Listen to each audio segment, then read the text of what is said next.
चलिए स्टार्ट करते हैं। कल हमने लास्ट क्या किया था? Reversible and irreversible process. आपको समझ में आया? उसमें कोई प्रॉब्लम रिवर्सिबल इरिवर्सिबल में नहीं? ठीक है। एक आप डिफरेंशिएशन लिख रहे थे ना, write down one more point. W reversible is maximum, ठीक है। W रिवर्सिबल इज शोइंग या show maximum work done. For reversible process, work done reversible is maximum. Okay, W reversible यानी work done reversible is maximum.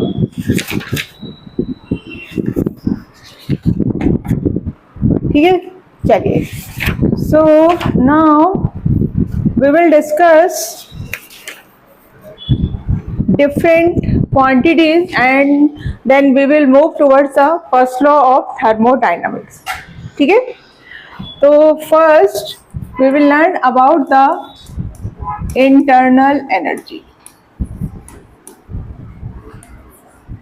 Okay, the symbol for the internal energy is U. In some books E also, some people are using also letter E.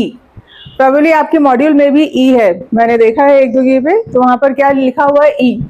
मैं use करने वाली हूँ U, लेकिन आप समझ जाइए U और E का मतलब से, ठीक है।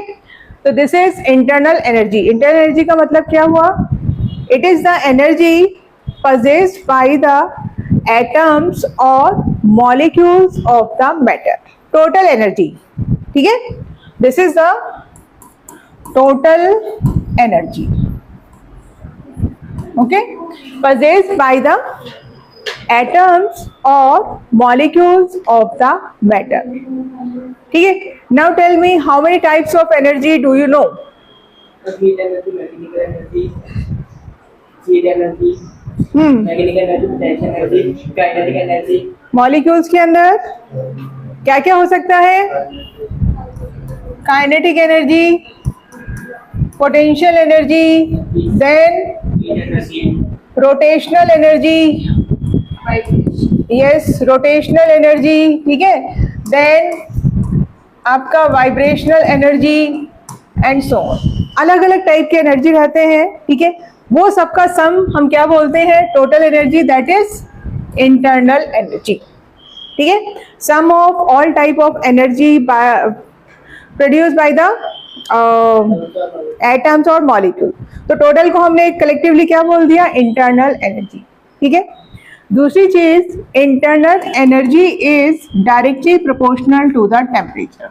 इसको हमेशा ध्यान रखना है, ठीक है। Internal energy is directly proportional to the temperature. Now tell me, if the process is isothermal, what happened to internal energy? Constant, ठीक है। So अगर आपका isothermal process के लिए you can also write like this. In isothermal process, ठीक है, क्या हो रहा है? Delta T is equal to 0, hence delta U is equal to 0, ठीक है। इसके ऊपर बहुत सारे आपको क्वेश्चन मिलेंगे, तो ये ध्यान रखना है। What type of process is occurring? If it is isothermal तो डेल्टा U क्या रहने वाला है? 0 रहने वाला है, ठीक है। नेक्स्ट ध्यान रखना है, we can not find absolute value of U, ठीक है। आप U का वैल्यू फाइंड नहीं कर सकते। We can only find the value of delta U, समझे? डेल्टा U मतलब क्या हुआ? Delta U U2 minus U1, ठीक है, कैन बी फाइंड। आप सिंगल U यानी एक स्टेट में कितना इंटरनल एनर्जी है वो आप फाइंड आउट नहीं कर सकते हैं, though we can find the change in internal energy, ठीक है भाई। यहां तक ये बात clear?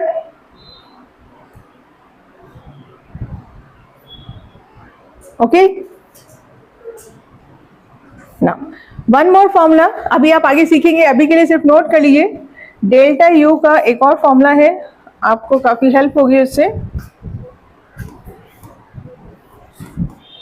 Delta U is equal to N C V delta T. अभी आप सिर्फ फॉर्मूला नोट डाउन कीजिए, इसका एप्लीकेशन आगे आएगा, ठीक है।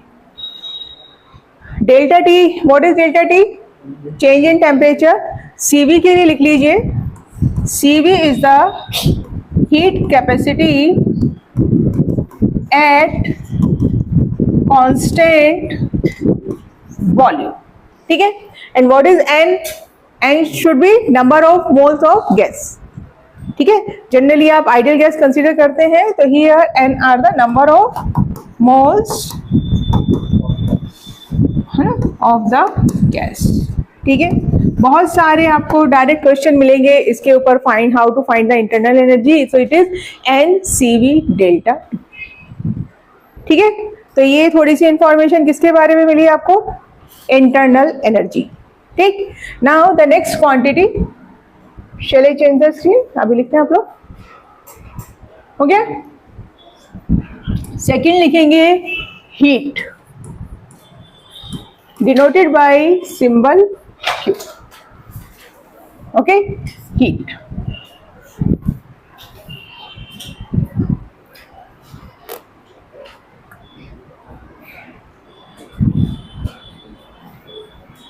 एक मिनट, उसमें आप वापस आइए प्रीवियस स्लाइड पे। डेल्टा यू अगर आपका इंक्रीज हो रहा है, if in any system delta U is increasing या टेम्परेचर इंक्रीज कर रहे हैं, तो साइन क्या रखने वाले हैं? पॉजिटिव। इंक्रीज हो रहा है तो यू का साइन क्या आएगा? पॉजिटिव। डिक्रीज हो रहा है तो साइन क्या आएगा? नेगेटिव, ठीक है। चलो अब हीट की बात सुनिए।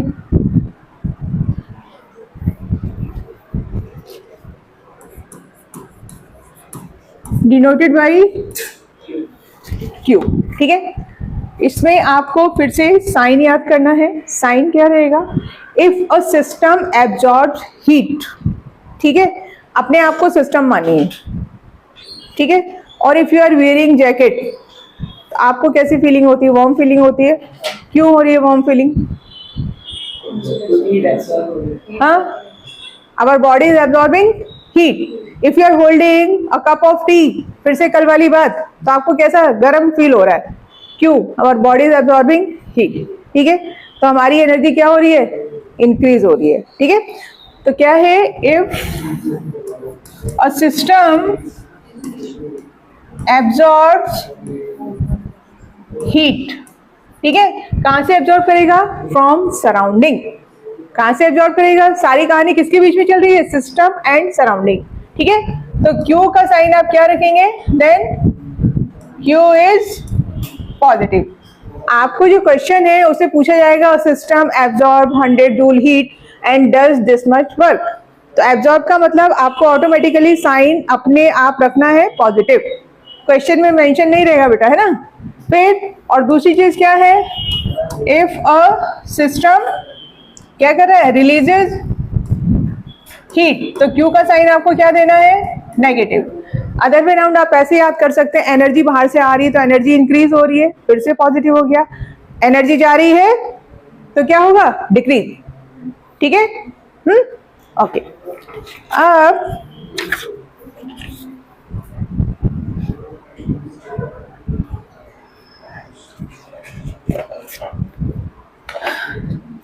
चलिए इसी को थोड़ा सा हीट को आपको डिटेल में समझना है, ठीक है। ये तो मैंने अभी आपको साइन बताए। नेक्स्ट आइए, हीट को हम क्या बोलते हैं? It is the energy exchange between system and surrounding, right. और it is a form of energy, आप कुछ भी कंसीडर कर लीजिए, बट यहां पर हम वर्ड क्या यूज करने वाले हैं? हीट, ठीक है। और यूनिट क्या रहेगा? ऑब्वियसली एनर्जी है तो यूनिट क्या रहने वाला है? जूल। और क्या यूज कर सकते हैं आप? Calorie. What is the relation between joule and calorie? 1 joule is equal to, नहीं, 1 कैलोरी इज इक्वल टू बोलो। 1 calorie is equal to 4.18 joule. ठीक है, कई बार आपको इसकी भी रिक्वायरमेंट हो सकती है। 1 calorie is equal to 4.18 joule. ठीक है, हीट समझ में आया?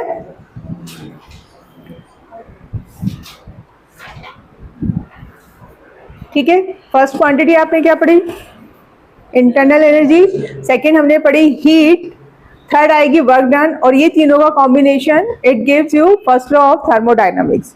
But before moving there we will discuss this portion in detail, क्योंकि उससे पहले 2-4 चीजें समझेंगे तब आगे की बात अच्छे से समझ में आएगी। ठीक है, now the next heading specific heat, specific heat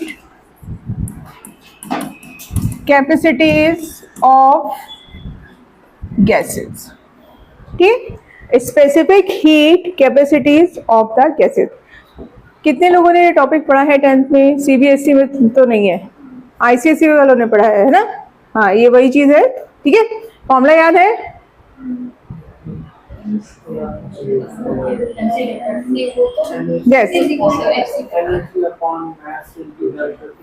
yes yes yes yes, देखो क्या है। अच्छा, पहले डेफिनेशन लिखिए, डेफिनेशन लिखिए पहले। आप पहले समझो क्या है, जो लोग फर्स्ट टाइम पढ़ रहे हैं। सपोज मेरे पास वाटर है, ठीक है, 100 ग्राम वाटर है, या चलो 100 छोड़ो, 1 ग्राम वाटर है, ठीक। और राइट नाउ उसका टेम्परेचर कितना है? 10 degree Celsius. 1 gram water and the temperature is 10 degrees Celsius. I want to raise the temperature of this water by 1 degree Celsius. 10 से मुझे कितना राइज करना है? 11। क्या करना पड़ेगा? वाटर को हीट करना पड़ेगा। और क्या ऑप्शन है? कुछ ऑप्शन नहीं है ना। I want to raise the temperature by 1 degree Celsius. So I need to provide heat. So that heat is known as heat capacity. ठीक है, आप पहले डेफिनेशन लिखिए। Amount of heat required, heat capacity का definition क्या है? Amount of heat required to raise the temperature, I am repeating, the amount of heat required to raise the temperature by of 1 gram of the substance, आप कोई भी substance ले सकते हैं, 1 gram of the सब्सटेंस by 1 degree Celsius। ठीक है, I am repeating, amount of heat required to raise the temperature of 1 gram of the सब्सटेंस बाई 1 degree Celsius। ठीक है, अब देखिए क्या है यहाँ पर फॉर्मूला, देखिए C is equal to Q upon M delta. ठीक है, ये आप कैपिटल टी कर लीजिए, यहाँ पर डिग्री सेल्सियस भी चलेगा because you are taking difference. ये देखिए, okay. So what is the Q? अभी पढ़ के आए हीट। ठीक है, सी को क्या बोलेंगे? Specific heat capacity. एम क्या है यहाँ पर? M is the mass of substance in gram. ठीक है, और डेल्टा टी आपको समझ में आ रहा है क्या है? ये टेम्परेचर डिफरेंस। ठीक है, फिजिक्स में आप कैसे क्वांटिटी डिफाइन करते हैं? सपोज मास मैंने लिया कितना? 1 gram and temperature difference I need 1 degree Celsius। ठीक है, 1 ग्राम मेरे पास कोई सब्सटेंस है, वाटर है, और टेम्परेचर कितना राइज करना है मुझे? 1 डिग्री। तो एम के प्लेस पे 1 रखेंगे, टी के प्लेस पे 1 रखेंगे, तो इसका मतलब क्या हो गया? C is equal to Q। Clear? यही डेफिनेशन है आपकी जो आपने लिखा है। Amount of heat, specific heat capacity is the amount of heat required to raise temperature by 1 degree Celsius for 1 gram substance. ठीक है, इसको हमने क्या बोला? What is the C? C को हम क्या बोलेंगे? Heat capacity. ठीक है, and heat capacity is a particular value for a particular substance. Water का अलग है, हनी का अलग है, गोल्ड का अलग, कॉपर का अलग, सिल्वर का अलग, सबका, आइस का अलग, समझे? तो each substance is having its own value of heat capacity, it is just like melting point, boiling point, ठीक है।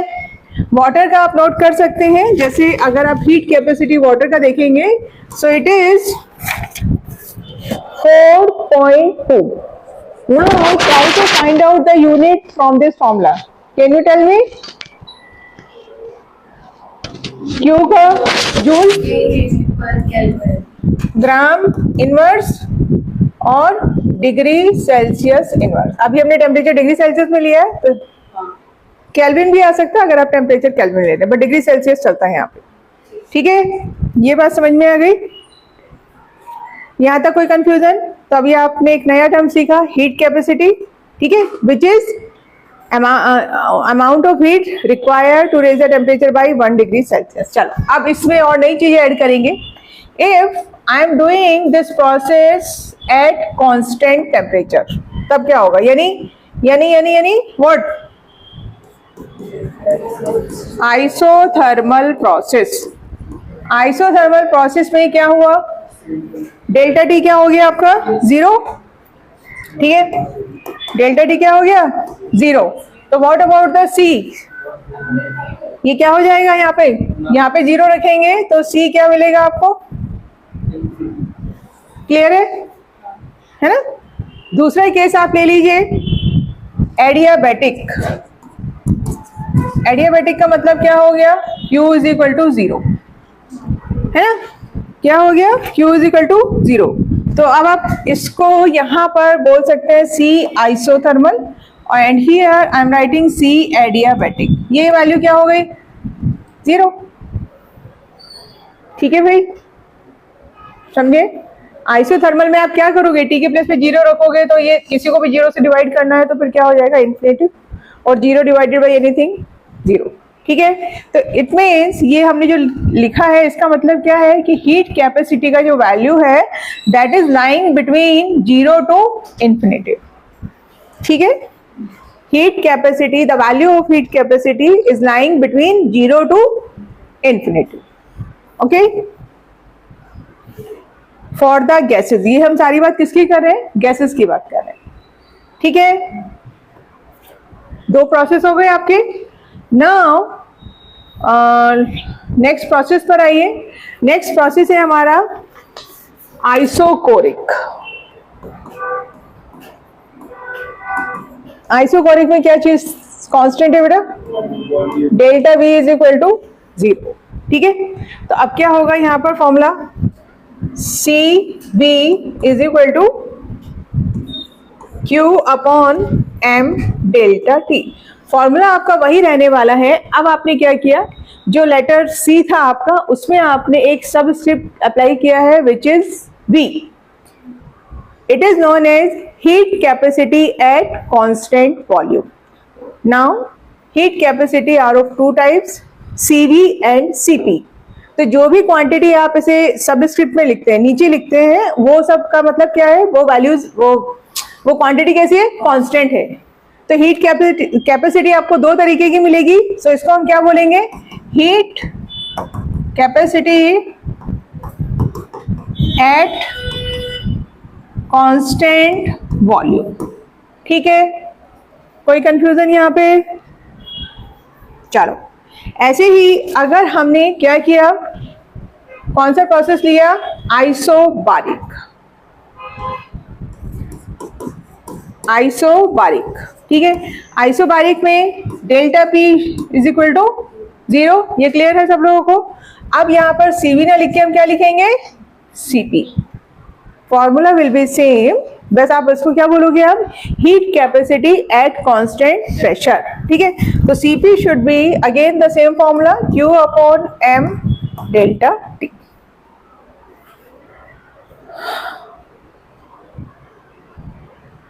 ठीक है, कोई कंफ्यूजन यहाँ तक? एक ही फॉर्मूला अभी हम पढ़े आ रहे हैं, कभी हमने उसको CV बोला और कभी हमने उसको CP बोला, डिपेंडिंग ऑन द प्रोसेस, ठीक है।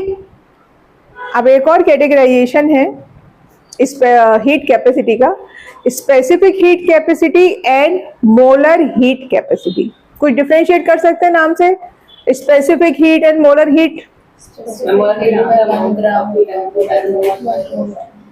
स्पेसिफिक में आप जो अमाउंट यूज करेंगे वो कितना रहेगा 1 ग्राम, और मोलर में कितना रहेगा 1 मोल। ठीक है, चलिए अब ये दूसरी चीज आई आपकी, तो यहाँ पर हम लिखेंगे स्पेसिफिक हीट कैपेसिटी। फॉर्मूला फिर से बोल रही हूँ, वही है, थोड़ा सा ही चेंज है ना। स्पेसिफिक हीट कैपेसिटी को आप स्मॉल c से लिखेंगे, Q upon m delta T। ठीक है, Q upon m delta T। Fine, आप चाहे तो इसको ऐसे लिख लीजिए अपने इसके लिए अंडरस्टैंडिंग के लिए। Molar heat capacity, molar heat capacity का डेफिनेशन वैसा ही जाएगा, amount of heat required to raise the temperature by 1 degree for 1 molar substance. ठीक है, तो यहां पर अब हम लिखेंगे इसको capital C, and here I am writing n। n stands for number of moles. ठीक है, so n is equal to क्या हो जाएगा Q over n delta T। देखिए भाई, समझ में आया आपको? n का मतलब, अब इसको आप क्या बोलेंगे, this is molar heat capacity. ठीक है, you want to check the units, तो यूनिट्स में यहाँ पर क्या हो जाएगा joule, gram inverse, degree C inverse. यहाँ पर क्या हो जाएगा joule, mole inverse and degree C inverse. ठीक है, डिफरेंस समझ में आया? How to convert gram into mole, ये से पूर्व मोल और ग्राम का रिलेशन बोलिए। फर्स्ट फॉर्मूला, फर्स्ट क्लास, हाँ very good, amount in gram upon molar mass, है ना। तो हम ये जानते हैं n इज इक्वल टू क्या हो गया आपका, this is amount in gram upon molar mass. ठीक है, मोल कॉन्सेप्ट हमेशा कहीं ना कहीं अप्लाई करना होगा अपने को। ओके, यहां तक बात समझ में आ गई। अब एक क्वेश्चन सॉल्व करेंगे फ्रॉम एनसीईआरटी। है एनसीईआरटी अभी नहीं है तो मैं आपको एक मिनट, आई एम गेटिंग बाहर शब्द रखी है।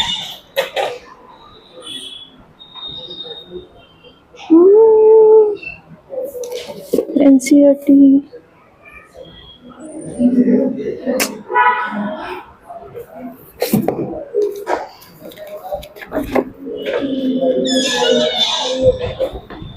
किसी को एनसीईआरटी बुक चाहिए? मेरे पास रखा है एक एक्स्ट्रा, और वो सेपरेटेड है, मतलब सिंगल टॉपिक, अगर आपको स्कूल वगैरह कभी लेके जानी, किसी को चाहिए तो बता दीजिए।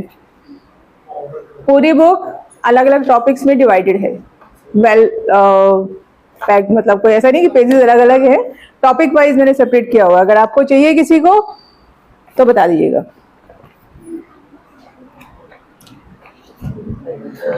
थर्मोडायनामिक्स,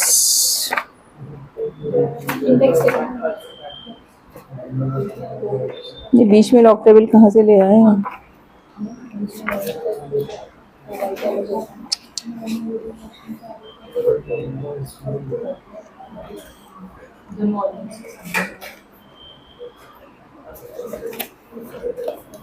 ओके, चलिए आपका एनसीईआरटी बैक एक्सरसाइज का क्वेश्चन है। कैलकुलेट द, आप लिख लीजिए, थोड़ा सा शॉर्ट में ही लिख लीजिए, do not write the whole sentences. Calculate the number of kilojoule of heat, calculate the number of kilojoules of heat, ठीक है, necessary to raise the temperature of 60 gram aluminium, ठीक है, from 35 degree Celsius to 55 degree Celsius, ठीक है, and C, capital C है ये, N किसका, aluminium, is given 24 joule mole inverse K inverse। Question समझ में आया? Find the amount of heat required for 60 gram of aluminium to raise the temperature by 35 to 55 degrees Celsius. Do not change degree Celsius into Kelvin because you are finding difference. Difference will always be same. ठीक है बेटा? और क्या करना है आपको, कौन सा फॉर्मूला अप्लाई करेंगे? तो यहाँ पे क्या करना पड़ेगा? First you have to find the number of moles of aluminium. What is the molar atomic mass of aluminium? 27. Try कीजिए.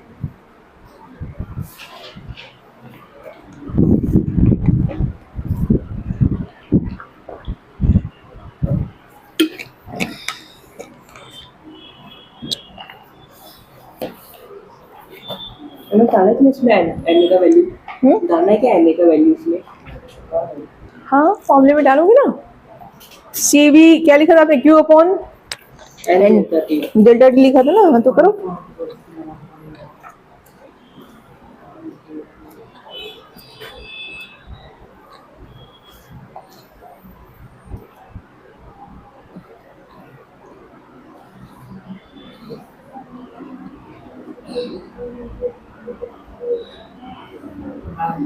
हाँ जी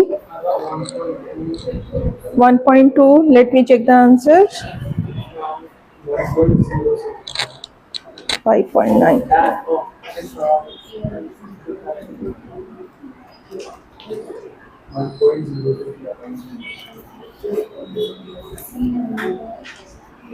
It is 1.067.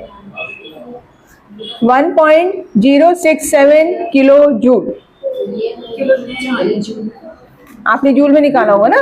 उसको see you will get first answer in joule, then change it into kilo joule by dividing 1000. ठीक है.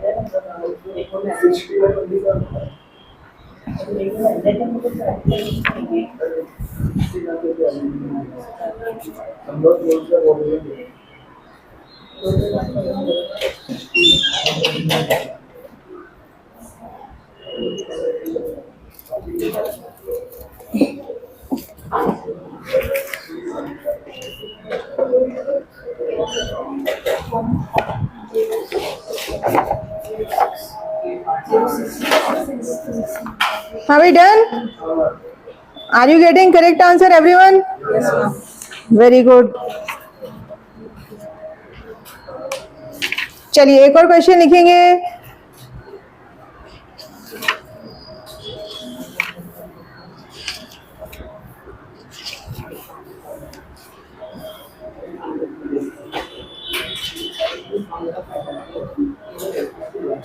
Okay, write down the question. Calculate the energy needed. Calculate the energy needed. Another question. ठीक है. To raise the temperature of 10 gram of iron. ठीक है. और आपको temperature आपको 25 degree Celsius to 100 degree Celsius rise करना है. ठीक है. And specific heat capacity small c of iron is 0.45 joule degree C gram inverse. Unit देख के आप फाइंड कर सकते हैं कि आपको स्पेसिफिक हीट कैपेसिटी मेंशन है या मोलर हीट कैपेसिटी. ठीक है. चलिए बहुत सिंपल सा क्वेश्चन है. डायरेक्ट फॉर्मूला लगाना है आपको. 25 degree Celsius to 100 degree Celsius आपको टेम्परेचर राइज करना है. यहाँ पर मोल वगैरह की रिक्वायरमेंट है नहीं. 1 ग्राम के पास है ये आपका. 1 का उसने वैल्यू दिया हुआ है. 10 का करना है. Q इज इक्वल टू क्या हो जाएगा? MC delta T.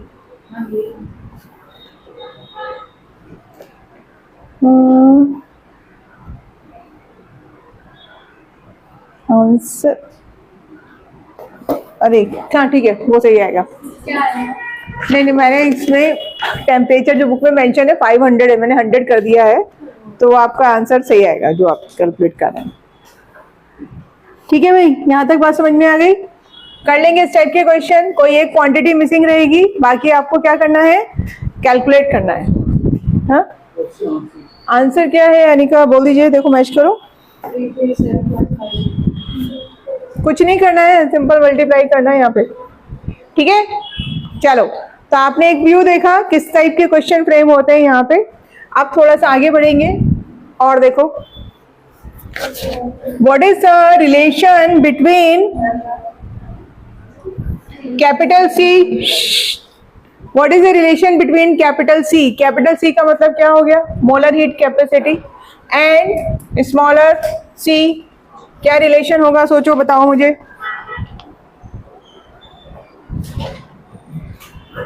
क्या करेंगे,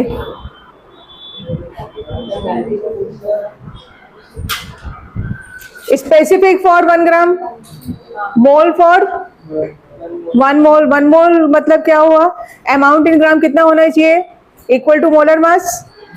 याद आया, आप जो नंबर ऑफ मोल्स निकालते हैं amount in gram upon molar mass, if I need this value 1, तो ये दोनों वैल्यू कैसे होना चाहिए, सेम।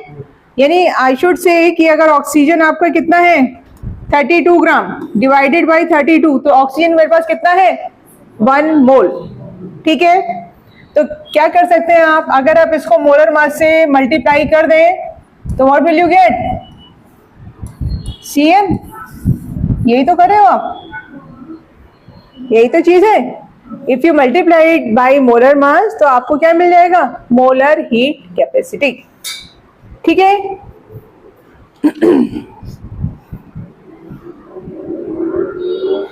तो अगर मैं ऑक्सीजन कंसीडर करती हूं, suppose I am having 1 mole of oxygen, ठीक है, तो क्या हुआ, Cn is equal to 32 CS। Clear, oxygen अगर आपने 1 मोल लिया है तो उसका मोलर हीट कैपेसिटी किसके बराबर हो जाएगा, molar mass multiplied by specific heat capacity. कोई कंफ्यूजन हो रहा है तो बताइए। क्लियर, चलो अब एक इक्वेशन डेरिवेशन बाद में करेंगे, अभी के लिए इक्वेशन नोट कीजिए। This is known as Mayer's equation, बहुत सिंपल से इसका डेरिवेशन है, बाद में देखेंगे उसको। Cp, what was the Cp,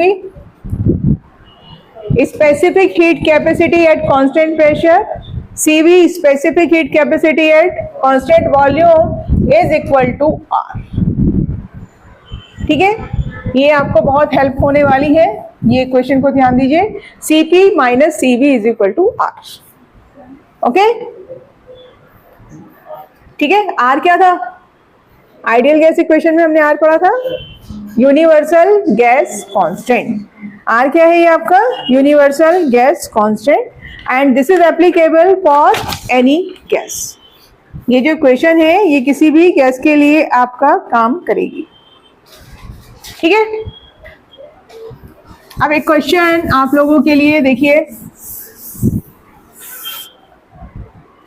question है for 1 mole of oxygen, for 1 mole of oxygen Cp minus Cv is equal to what, ये आपको फाइंड करना है। Option A 16R, option B R by 16, option C 32R and the option D R by 32। चलो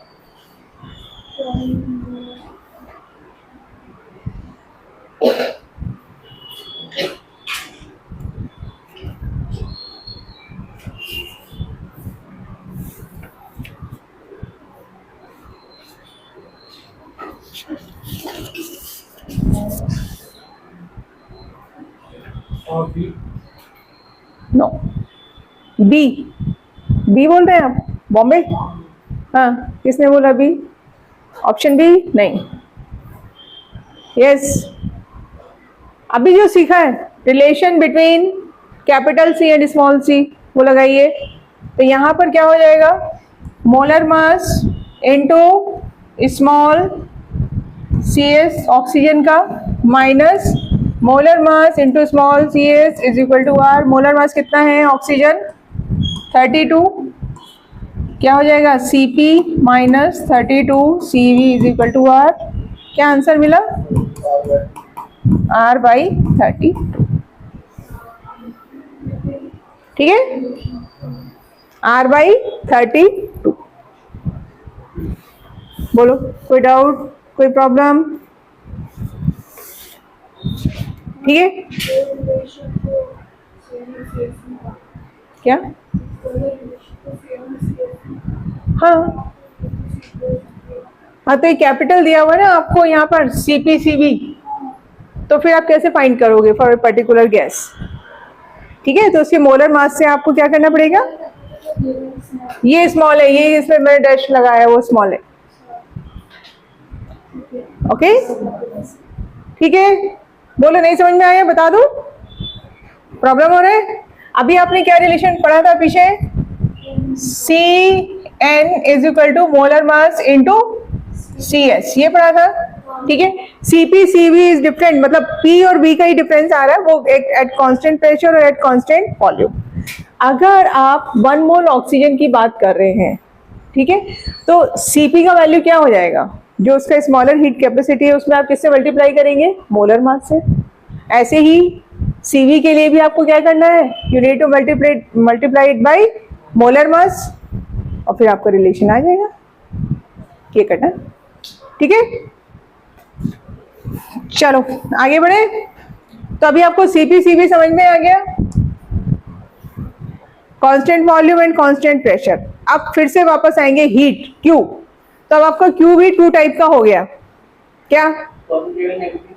नहीं, positive negative तो आपका system के ऊपर डिपेंड करता है, एब्जॉर्ब किया रिलीज किया। QV एंड QP, क्या हो गया? QV एंड QP, यानी heat absorb eight constant volume. ठीक है, क्या उसको अब हम क्या बोलेंगे? कैपिटल Q या कुछ QV इज इक्वल टू क्या हो जाएगा? NCV delta T। Is that clear? आप इसको Q कैपिटल QV कर लीजिए, एक ही बात है, एक ही मतलब है QV। यही फॉर्मूला पढ़ा है ना आपने, C is equal to Q upon M delta T पढ़ा था। तो यहाँ मैंने Q की फॉर्म में निकाला क्रॉस मल्टीप्लाई करके, तो अब ये इसको हम क्या बोलेंगे? Heat absorb eight constant volume. ठीक है, अगर यही आप काम कर रहे हैं किस पर? एट कांस्टेंट प्रेशर, तो क्या हो जाएगा? QP and CP delta T। ठीक है, यहां तक कोई प्रॉब्लम? क्या हो गया ये?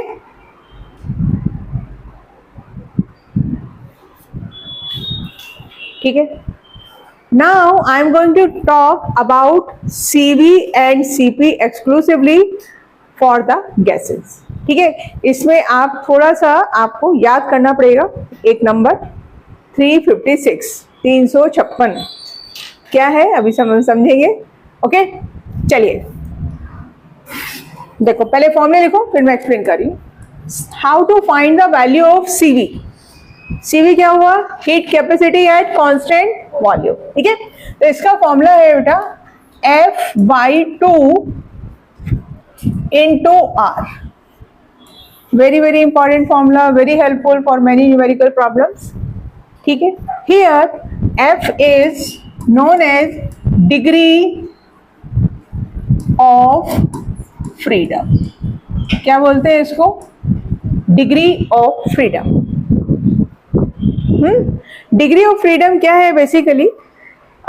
If I talk about a molecule, so it's a kind of movement. A molecule can show what type of movements, है ना?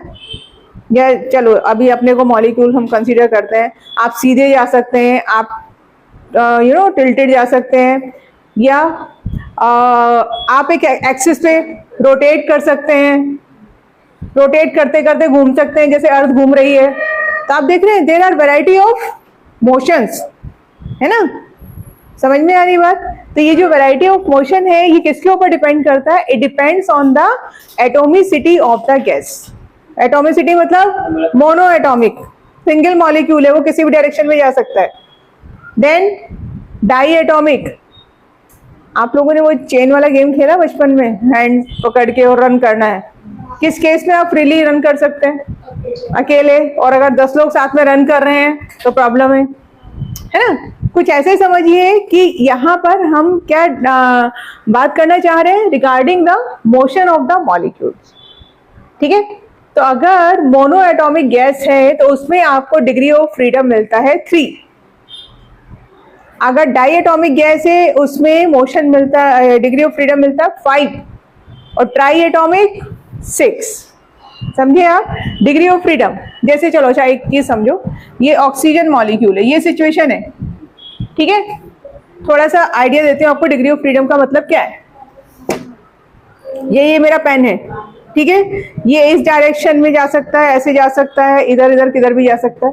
दूसरा, ये इस एक्सिस के अराउंड रोटेट कर सकता है, ऐसे रोटेट कर सकता है, एंटी क्लॉकवाइज जा सकता है या क्लॉकवाइज जा सकता है, और ऐसे रोटेट कर सकता है।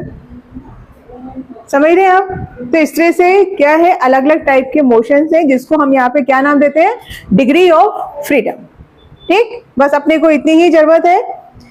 तो ये फर्स्ट फॉर्मूला मिला, with the help of degree of freedom you can find CV, ठीक है?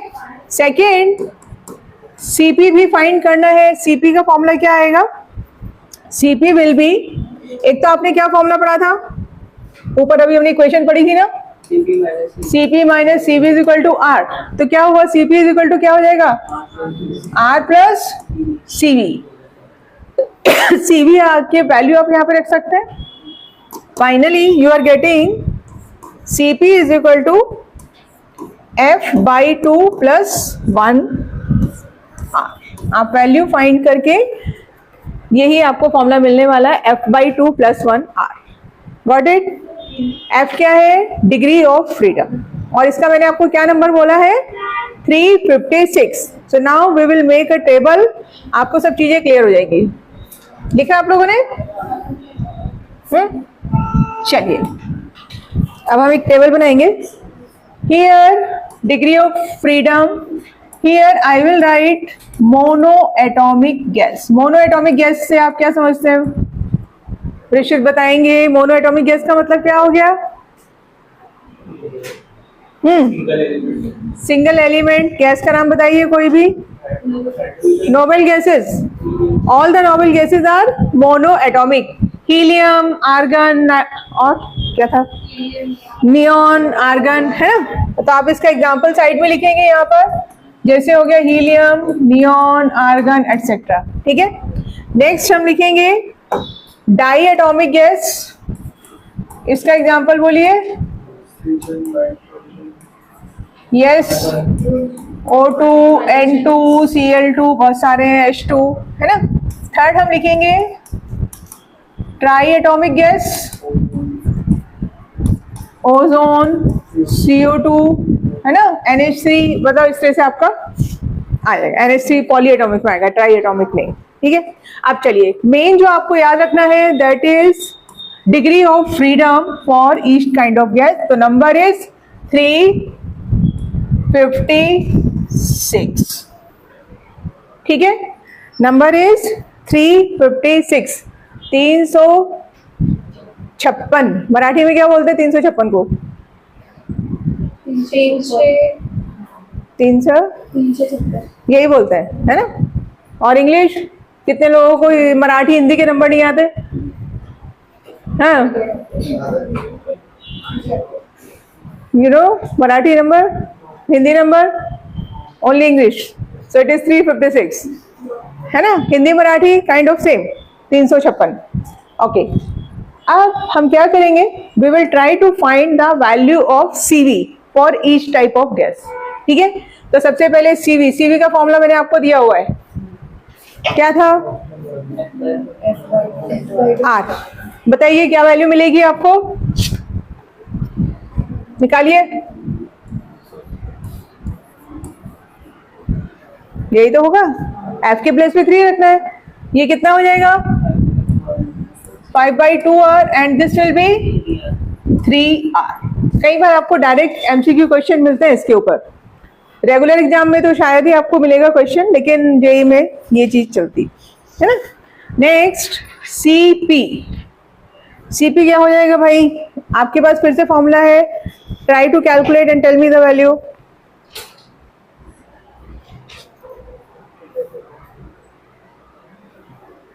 लिख के कोविड लिख के करो, ऊपर नीचे दिख के नहीं, पेन चलना चाहिए।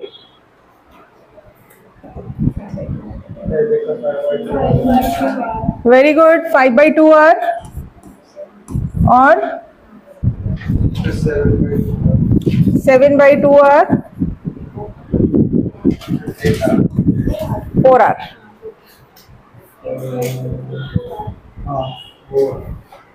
ठीक है. Now I am introducing another quantity which is known as gamma. ठीक है. Gamma is the ratio of Cp over Cv. ठीक है. इसके ऊपर भी डायरेक्ट क्वेश्चन आता है. क्या बोलते हैं इसको? Gamma. Gamma is the ratio of Cp upon Cv. ठीक है. अब आप यहाँ पे रेशियो निकालेंगे तो बेसिकली क्या हो गया? 5/3 हो गया. 5/3 का वैल्यू आपको मिलेगा 1.66. ठीक है. For the monoatomic gases gamma equals to 1.66. ठीक है. For diatomic gases gamma should be 7/5 and it will be 1.4. For here it will be 4/3 and it will be 1.33. ठीक है.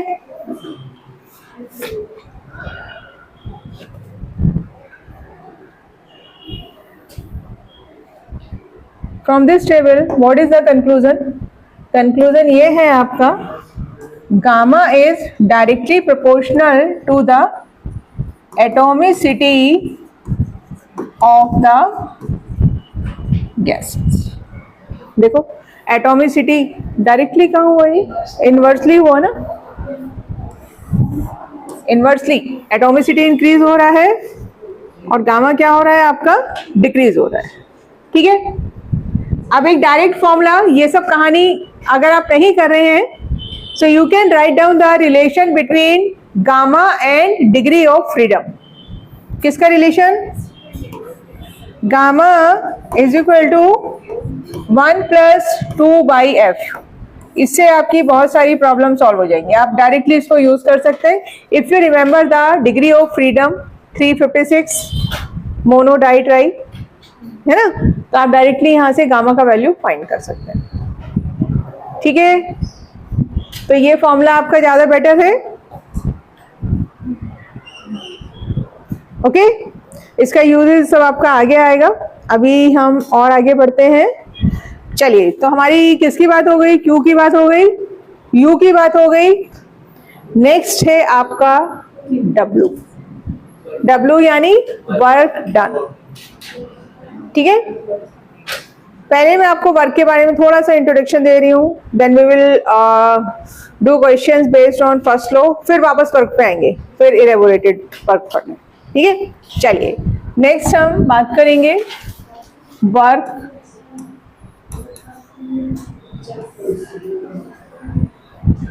ठीक है. Denoted by W. ठीक है. तो वर्क को आप कैसे डिफाइन करते हैं? वर्क की बहुत सारी वैरायटी है. फिजिक्स में पढ़ा होगा आपने. क्यों भाई?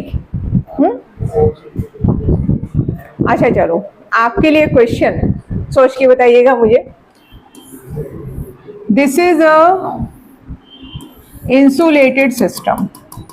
ओके. इंसुलेटेड सिस्टम का मतलब क्लियर है? कल हमने पढ़ा था इंसुलेटेड सिस्टम, है ना. ओके. और हियर सम आइडियल गैस हमने यहाँ पर रखी है. ठीक है. I want to change the internal energy. मुझे इसको क्या करना है? चेंज करना है. इंटरनल एनर्जी क्लियर है? जो आपको समझ में नहीं आए पूछते चलिएगा बेटा, रुकना नहीं है. ऐसा नहीं कि आपको समझ में नहीं आ रहा है.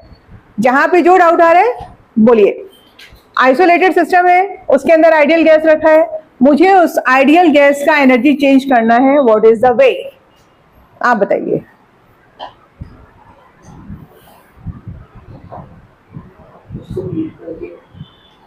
हीट सिस्टम कैसा है? इंसुलेटेड है. आप हीट एक्सचेंज कर ही नहीं सकते हैं, ना उससे बाहर निकाल सकते हैं हीट, ना सिस्टम को दे सकते हैं. Then what is the other way? हाँ, मूव इट. व्हाट? यस, सोचिए.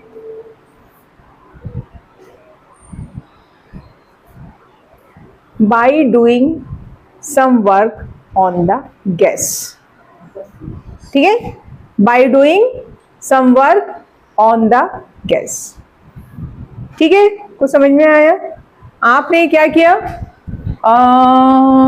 चलिए एक कुछ इस तरह का एक पैडल लिया और आपने इसको लेके घुमा दिया, तो क्या हुआ, you are doing some work. समझिएगा इस चीज को, है ना। आपने इसको, आपने देखा वो दही फेंटने के लिए एक रहता है, एक तो वो आपका हैंड ब्लेंडर हो गया, एक विदाउट लाइट, पहले कैसे लोग यूज किया करते थे, वुडन रहता है एक, देखा है, प्लास्टिक का भी होता है, उसको ऐसे हाथ से घुमा के विस्क करते हैं, राइट। तो कुछ ऐसी चीज आपने ली और उसको अंदर ऐसे घुमा दिया, तो आप क्या कर रहे हैं, यू आर डूइंग वर्क, है ना, you are doing work on the system. अब यहां पर काम करने से टेम्परेचर क्या होगा, बोलो।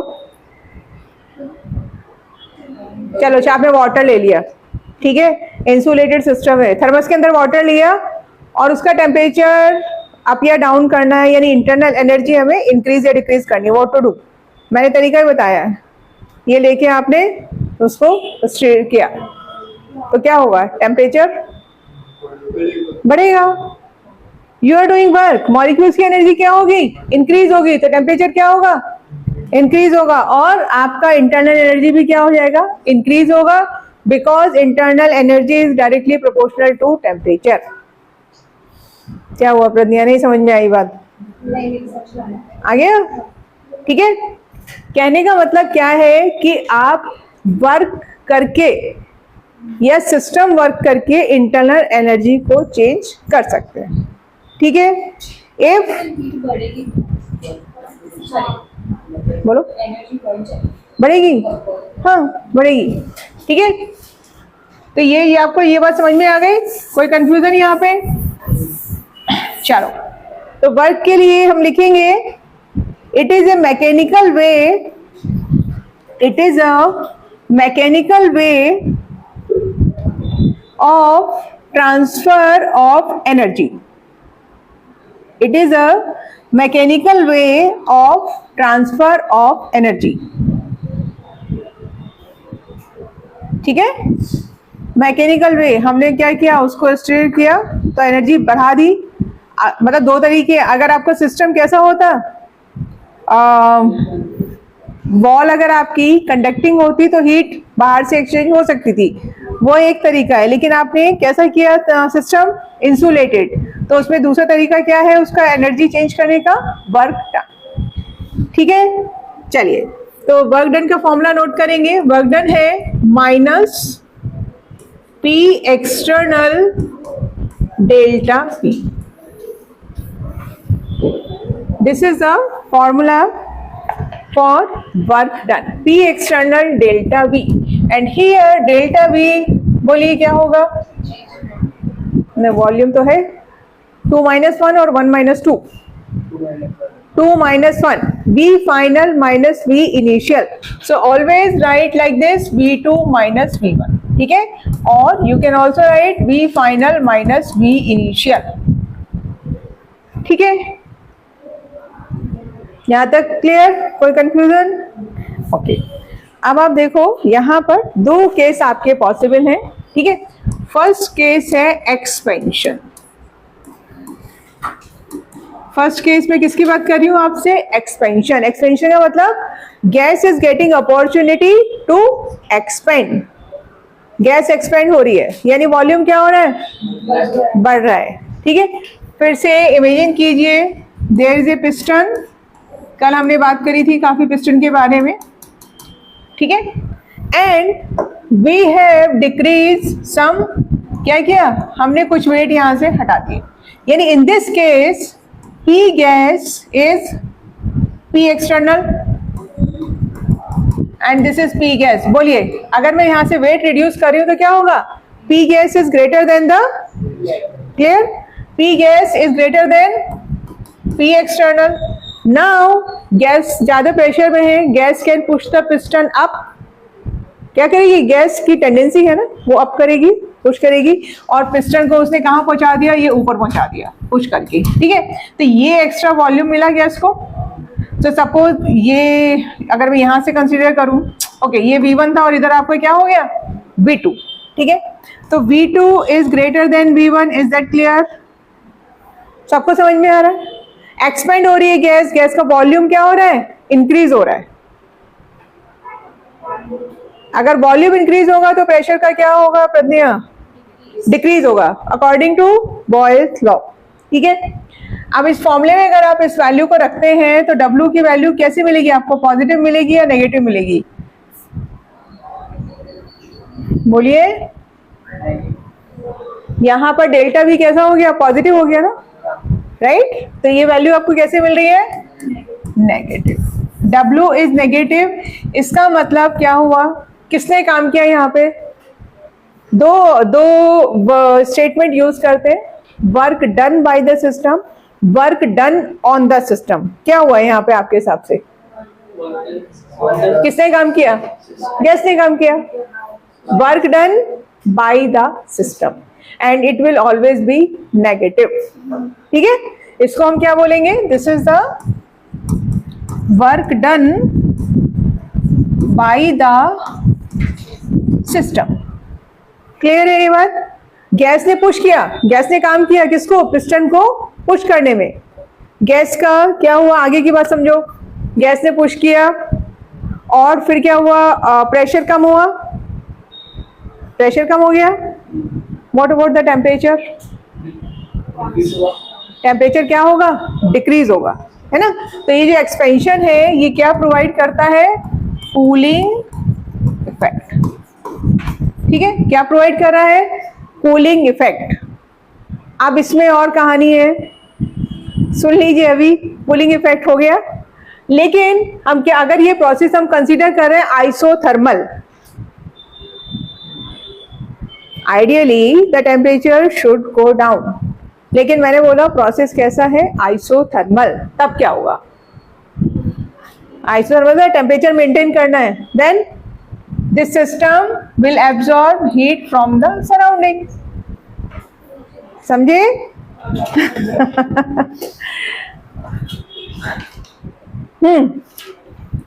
क्या नहीं समझ में आया? पिस्टन के हल्के की वजह से वो वॉल्यूम अभी तो ज्यादा है। वॉल्यूम ज्यादा हो गया, इतना क्लियर है? अच्छा, ऐसा समझो ये हमारा सिस्टम है, रूम, ठीक है, और ये पिस्टन है ऊपर, जो हमारी ये सीलिंग है, ठीक है। सीलिंग के ऊपर प्रेशर कम हुआ और गैस ने क्या किया? ऊपर पुश किया। गैस का वॉल्यूम क्या हो रहा है? इंक्रीज हो रहा है। Gas is doing work. Gas कैसे वर्क कर रही है? अगर पिस्टन की वजह से उसका volume inside what is present? Gas. तो गैस के ये गैस है, ये मेरा पिस्टन है, राइट? तो इसके ऊपर प्रेशर कम होने से गैस क्या करेगी? इसको ऊपर पुश करेगी। तो गैस एक्सपेंड कर रही है, गैस एक्सपेंड कर रही है। वॉल्यूम क्या हो रहा है? इंक्रीज हो रहा है, प्रेशर डिक्रीज हो रहा है, ठीक है। तो कभी भी अगर एक्सपेंशन हो रहा है, ध्यान दीजिएगा। अभी के लिए मैं क्या बोल रही हूँ कि ये जो वॉल है ये कैसी है? कंडक्टिंग। कैसी है? Conducting wall. टेम्परेचर क्या होना चाहिए था? डिक्रीज होना चाहिए था, लेकिन कंडक्टिंग वॉल होने की वजह से इसने क्या किया? इसका टेम्परेचर डाउन हो रहा है तो it absorbs energy from the surrounding. Cold drink वाला काम चल रहा है, बाहर से एनर्जी क्या किया? एब्जॉर्ब किया, और फिर से गैस का टेम्परेचर क्या हो गया? मेंटेन हो गया। बोलो। वॉल्यूम और टेम्परेचर डायरेक्टली प्रोपोर्शनल है ना, तो अगर वॉल्यूम बढ़ रही है तो टेम्परेचर क्यों बढ़ रहा है? टेम्परेचर कम हो रहा है, यहाँ पे गैस एक्सपेंड हो रही है। सारी चीज एक साथ नहीं चलती अनिका, ठीक है। आइसोथर्मल कर रहे हैं हम यहाँ पे अगर, तो आइसोथर्मल के केस में क्या होना चाहिए था? Temperature should go down. Cooling effect. अच्छा, आप ऐसे समझिए इसको, आप सब लोगों ने फील किया होगा बहुत ज्यादा स्वेटिंग हो रही है, आप घर पहुंचे, फैन चलाया, बैठ गए, कैसा लगता है फैन के नीचे? ठंडक क्यों लग रही है? बोलो। 10th का क्वेश्चन आ गया, 9th 10th का। क्यों फील हो रहा है आपको? कूलिंग इफेक्ट क्यों आ रहा है?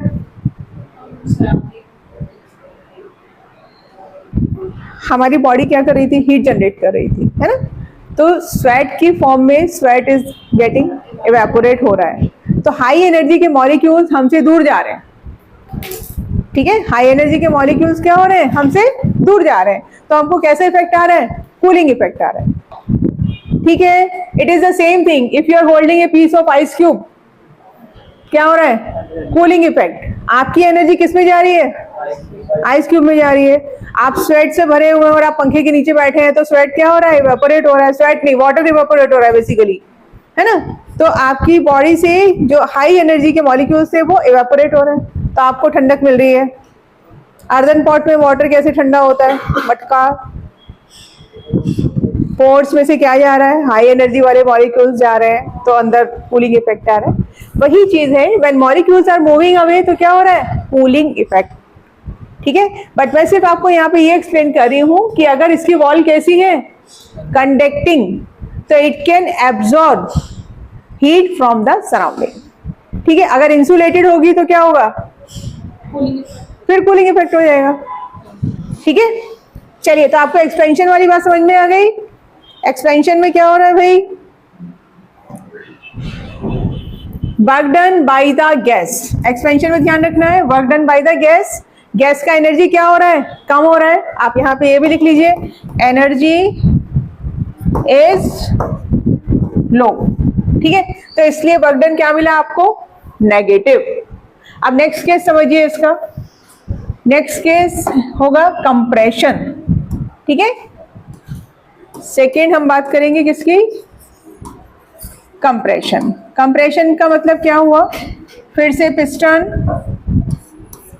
पिस्टन में हमने और एक्स्ट्रा वेट रख दिए, तो अब क्या होगा? पिस्टन का न्यू पोजीशन ये हो गया। समझ में आ रहा है?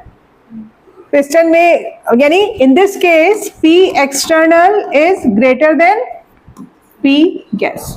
अब इस बार पिस्टन को ज्यादा वोट मिल गए, तो पिस्टन क्या करेगा? गैस को कंप्रेस करेगा। गैस की अपनी मर्जी क्या है भाई? गैस की अपनी मर्जी क्या है? एक्सपेंड होने की, और पिस्टन उसको क्या कर रहा है? कंप्रेस कर रहा है। तो in this case V2 is lesser than V1। सोचिएगा, V2 is lesser than V1। ठीक है, तो वर्क डन का अगर आप फॉर्मूला अप्लाई करते हैं, -P एक्सटर्नल डेल्टा V। ठीक है, तो डेल्टा V आपको यहाँ पे कैसा मिल रहा है? नेगेटिव। तो फाइनल वॉल्यूम आपको क्या मिल गया? सॉरी, फाइनल वर्क डन मिल गया आपको positive. In this case work is done on the system. Gas के ऊपर काम किया गया। ठीक है, तो पॉजिटिव वर्क है, तो आप क्या बोलेंगे? Work is done on the system. ठीक है, गैस का एनर्जी कैसा होगा भाई? वॉल्यूम कम हो गया तो प्रेशर क्या होगा? हाई होगा। गैस का एनर्जी भी क्या हो जाएगा? हाई हो जाएगा, इसलिए आपको पॉजिटिव मिल रहा है। ठीक है, यहां तक की बात समझ में आ गई? तो work done on the system हमेशा पॉजिटिव है। Yes, work done on the system is always positive. एक और ट्रिक बताती हूँ आपको याद करने की। पॉजिटिव की स्पेलिंग में O आ रहा है, तो इसका मतलब ऑन द सिस्टम। ठीक है, अभी क्या है, बहुत सारी चीजों के साइन याद करने पड़ेंगे, तो ऐसे ट्रिक आप यूज कीजिए तो आपको कभी कंफ्यूजन नहीं होगा। पॉजिटिव का मतलब O आ रहा है, तो work done on the system will always be positive. ठीक है, अभी वर्क डन यहाँ पे रुक रहे हैं सभी के लिए। अब समझिए आप फर्स्ट लॉ ऑफ थर्मोडायनामिक्स। ठीक है, 3 चीजें हमने पढ़ी हैं। Now the first law of thermodynamics बचपन से पढ़ते आए हैं। एनर्जी, क्यों भाई बोलिए, क्या स्टेटमेंट है? एनर्जी नीदर भी बचपन से रटवा दिया जाता है ना। यही है आपका first law of thermodynamics, correct. And the second statement, total energy of the universe is constant. तो आप स्टेटमेंट तो आप कर लेंगे। हमारा जो मेन फोकस रहेगा that will be on this equation U is equal to Q plus W।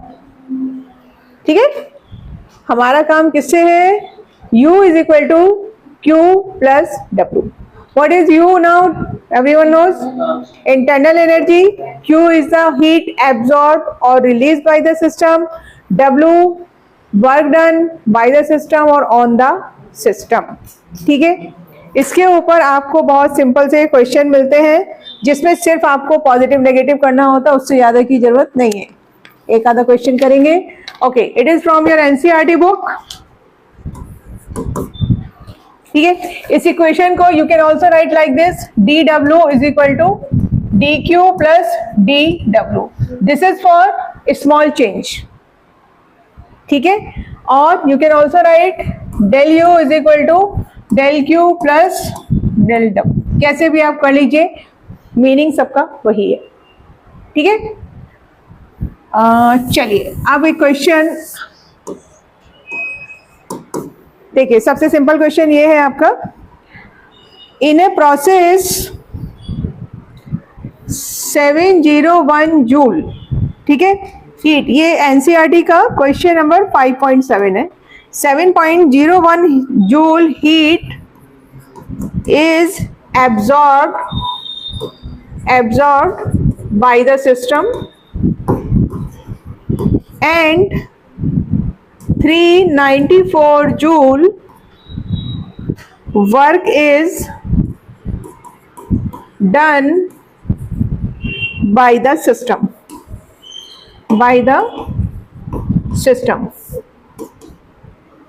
Question समझ में आया? कोई एक सिस्टम है और एक प्रोसेस में it has absorb 701 joule of heat, और कितना उसने काम किया है?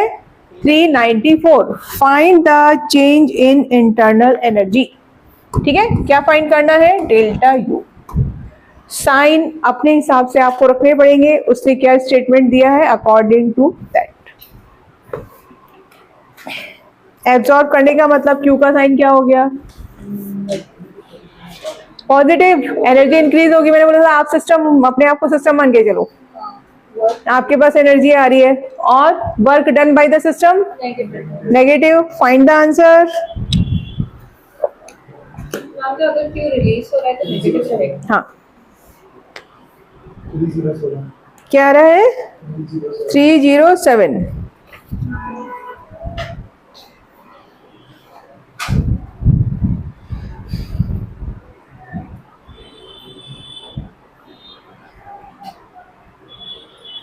ठीक है भाई, is that clear to everyone?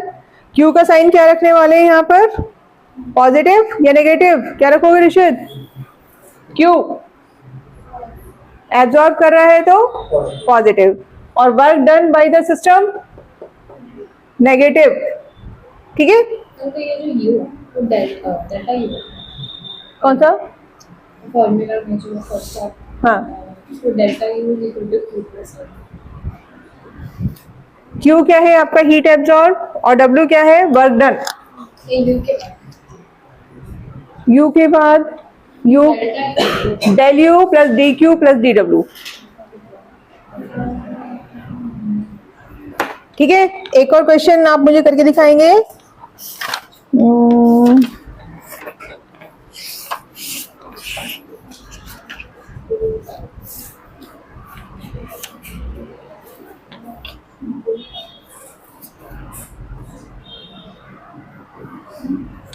चलिए लिखिए, calculate the delta U. Case number 1, calculate the delta U.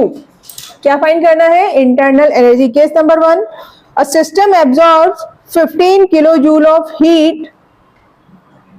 A system absorbs 15 kilojoule of heat and does 5 kilojoule of work. 15 kilojoule heat absorb हुई है and 5 kilojoule work done by the system. बोलिए answer जल्दी से. Sign क्या रखने वाले हैं? Are Q का साइन क्या रखने वाले हो? पॉजिटिव, और डब्ल्यू का नेगेटिव. ठीक है, work done by the system. What is the answer? 10 kilojoule. आप इसको कर सकते हैं. सेकेंड लिखेंगे, 5 kilojoule work is done on the system. 5 kilojoule work is done on the system. ठीक है, and 15 kilojoule of heat is given out by the system.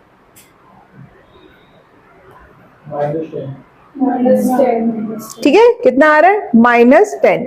यानी previous case में डेल्टा यू इंक्रीज हुआ था बाई 10 किलो जूल, और second case में क्या हुआ है? डिक्रीज हुआ है बाई 10. ठीक है, okay.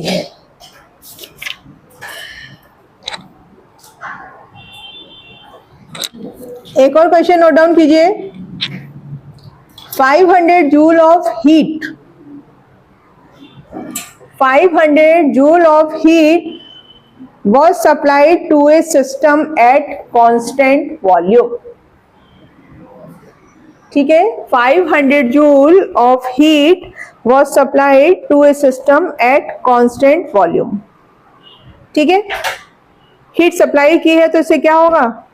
It resulted in the increase of temperature of the system. ठीक है, from 20 degree Celsius to 25 degree Celsius. Question समझे? आपने 500 जूल हीट सप्लाई की, उसने एट कांस्टेंट वॉल्यूम, उसने टेम्परेचर राइज किया 20 to 25 degree Celsius. What is the change in internal energy? What is the change in internal energy?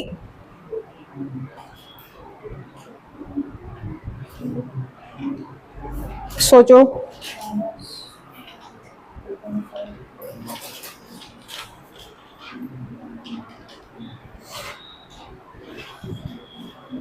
Work done का formula apply करो। पहले तो वर्क डन निकालना पड़ेगा। वर्क डन का फॉर्मूला क्या होगा?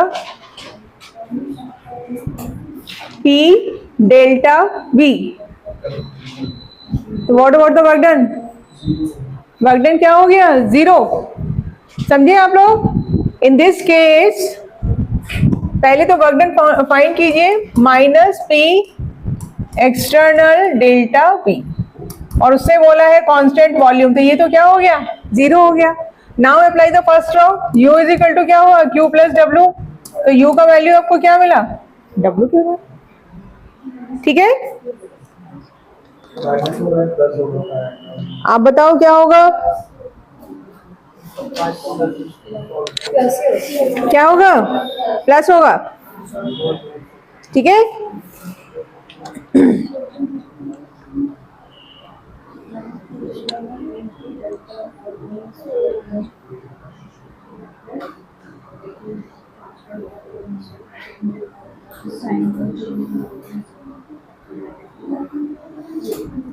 चलिए वन मोर क्वेश्चन, फिर आगे बढ़ेंगे। एक और कीजिए, जस्ट फॉर प्रैक्टिस, सिर्फ आपको प्लस माइनस ही करना है। What would be the work done, मतलब here you need to find the work done by the system और work done on the system. आपको ये डिसाइड करना है, W फाइंड करना है, वेदर इट इज पॉजिटिव और नेगेटिव।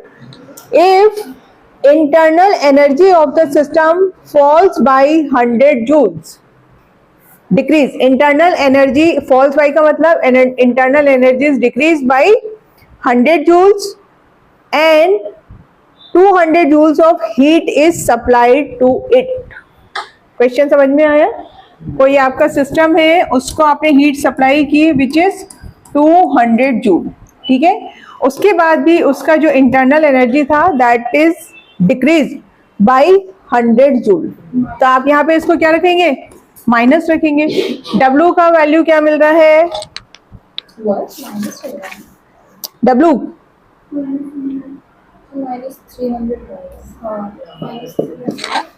क्या आ रहा है? फॉल्स हो रहा है तो फिर नेगेटिव हो जाएगा, डिक्रीज हो रही है ना,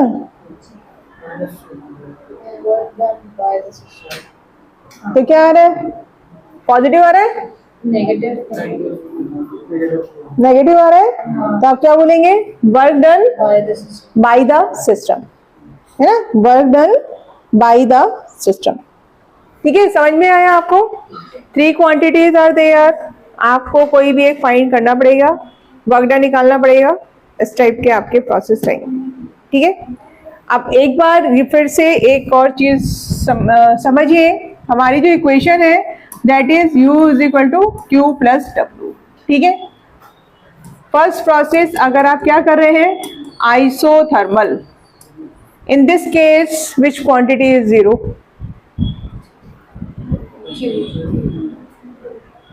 क्यों 0 हुई? क्यों 0 हो गया? क्यों नहीं होगा? U मैंने आपको बताया है, U directly depends on the temperature. तो तो U आपका क्या होगा, 0 होगा, ठीक है। For isothermal process 0 is equal to Q plus W, तो in this case Q is equal to minus W, ठीक है। प्रोसेस अप्लाई करना सीखिए on the first law. Isothermal के केस में ये कहानी चलेगी। अगर टेम्परेचर कांस्टेंट है तो U में कोई वेरिएशन नहीं आएगा, ठीक है। सेकंड कौन सा प्रोसेस पढ़ा था आपने, एडियाबैटिक। एडियाबैटिक में क्या हुआ, which quantity is 0, Q is equal to 0। Adiabatic का होता है हीट चेंज 0, राइट। तो क्या हो गया आपका, U is equal to W, ठीक है। थर्ड अभी आपने देखा है आइसोकोरिक। आइसोकोरिक का मतलब delta V is equal to 0, तो W क्या हो गया, 0 हो गया। तो in this situation U is equal to Q, ठीक है, समझ में आ रही बात। और अगर आपका क्या है आइसोबारिक में, तो कोई आपको वैल्यू मिलेगी, प्रेशर 0 नहीं किया ना आपने, चेंज इन प्रेशर इज 0, ठीक है। तो वो तो फिर आप डिपेंडिंग ऑन द क्वांटिटी आप करेंगे। तो ये ध्यान रखिएगा, ये सब आपके प्रोसेस, ठीक है। और करेंगे, अभी थक गए, कभी आंसर हाँ में नहीं आता ना। चलो अच्छा, रुकिए अभी एक दो क्वेश्चन मैं आपको बता दूं, इसमें मॉड्यूल में क्या क्या करना है अभी।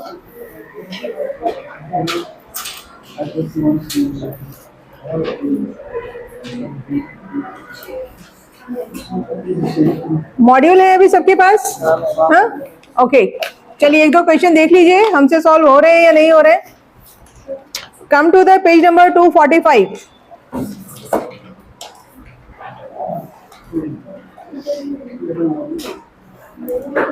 Question number 1 JEE Mains PYQ में बात कर रही हूं मैं आपसे। Try to solve the question number 1।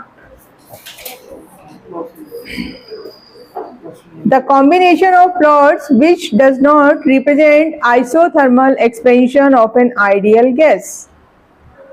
Isothermal याद कीजिए बॉयल्स लॉ, ठीक है। तो आपको इसमें बताना है कि कौन से ग्राफ आपके गलत हैं।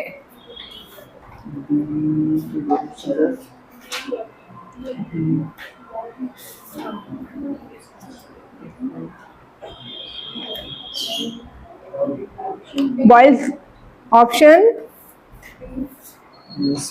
बी,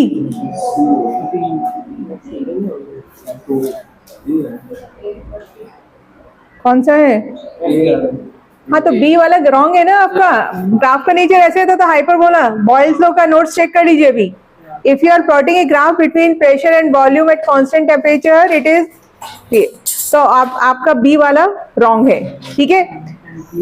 और डी बताओ, डी आप किसके बीच में प्लॉट कर रहे हो, इंटरनल एनर्जी वर्सेस वॉल्यूम। अब आप थोड़ा सा सोचिए कि अगर इंटरनल एनर्जी, आपका वॉल्यूम अगर इंक्रीज हो रहा है तो क्या हो रहा है, टेम्परेचर भी इंक्रीज होगा, तो इंटरनल एनर्जी भी क्या होगी, इंक्रीज होगी। लेकिन ये ग्राफ कहाँ से शुरू हो रहा है आपका, ऊपर से शुरू हो रहा है, डायरेक्टली प्रोपोर्शनल वाला सीन नहीं है, जबकि U is directly proportional to T। That's why this graph is wrong, है ना, क्लियर। चलिए question number 2। Among the following the sets of parameters that represent path function.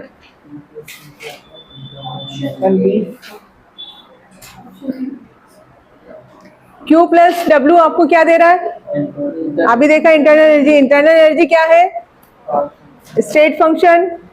Path function याद रखो सिर्फ दो हैं, W एंड Q, बाकी सारे क्या है आपके स्टेट फंक्शन, ठीक है। समझ में आया। और ये H माइनस TS ये भी आपका जो अभी पढ़ेंगे आगे, गिब्स फ्री एनर्जी का फॉर्मूला है ये, तो वो भी स्टेट फंक्शन है। ओके, क्वेश्चन नंबर 3 आप कर सकते हैं, 1 मिनट का क्वेश्चन है ये।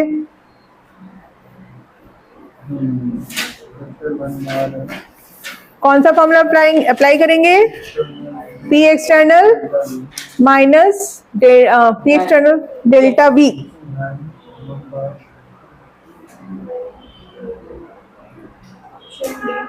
ऑप्शन डी चेक करो।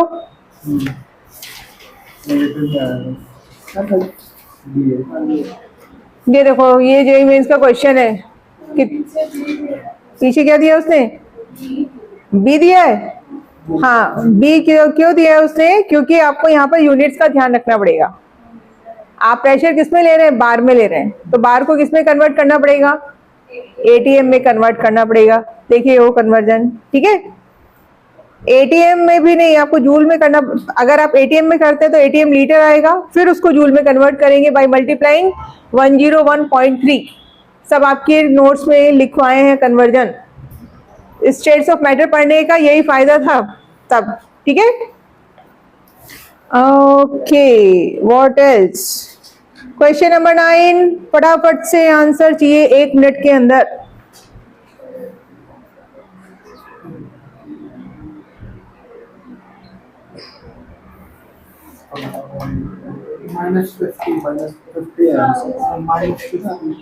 -50,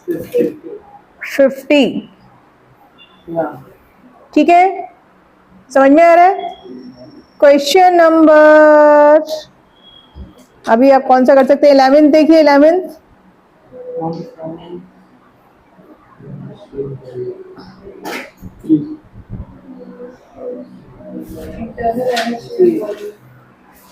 इंटरनल एनर्जी, वॉल्यूम और एंथैल्पी।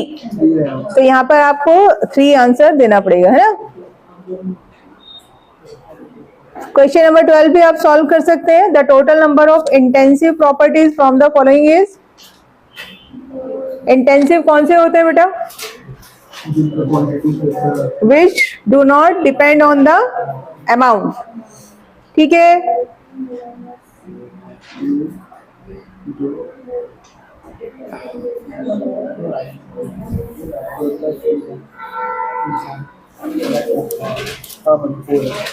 कितना है, 4 आ रहा है। ओके,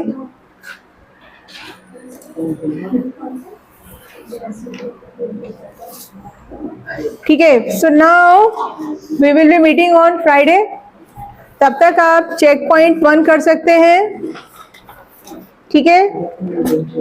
और check point 1,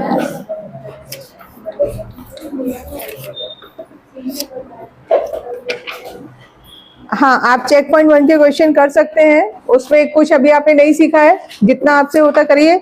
otherwise JEE warm up, ठीक है। जितना आपने सीखा है उसके ऊपर बेस सारे क्वेश्चन आप कर लीजिए, फिर हम आगे का सीखेंगे ऑन फ्राइडे।